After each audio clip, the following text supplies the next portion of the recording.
Крајно ризичен и небезбеден. Патниот правец Охрид Преспа преку превојот на Галичица кобен за двајца сопружници од Ресен, кои излета од патот и завршија во провалија. Негрижата на државните јавни предпријатија кои наместо да го стават на приоритетна листа за одржување, не само што очигледно воопшто не водат грижа, туку со години, со прст не мрднуваат да го реконструираат тесниот и непрегледен патен правец кој рекреативците и тоа како го користат. Ставен во патишта од трета категорија, поради тоа што е небезбеден, возима го затвараат. Самите тие кажуваат дека патот е небезбеден. За жал имаше иницијатива за реконструкција на патот, стигна до пола, значи делот од ресенска страна бе асфалтиран, меѓутоа не се заврши ниту со асфалтирање, ниту со доуредување. Евидентни се оштетувања на заштитните браници, на сигнализацијата и така натаму. Меѓутоа не е наше да го оценуваме до кој степен е безбеден или небезбеден.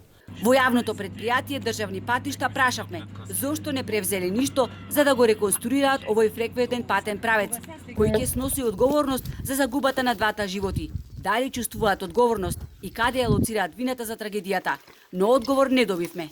Инаку од почетокот на годинава, планинарската спасителна служба имала 18 интервенции, но ово е прв случај со кобен епилог. Автомобилот воопшто не се гледаше од асфалтниот пат, бидејќи конфигурацијата на теренот е стрмна, велат спасителите. Прашање е сега како ќе се извлече автомобилот од амбисот, кој е во зона на строга заштита на Националниот парк Галичица. Од управата на паркот, која е зголеми цената за поминување по патниот правец на 100 денари по човек и дополнителни 150 денари за автомобил, допарва ќе размислувале.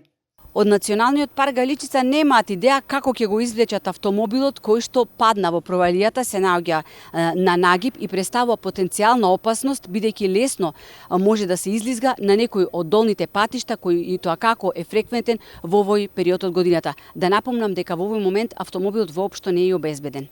Неофицијално, незгодата се случила на дел од патот кој не е обезбеден со еластична ограда.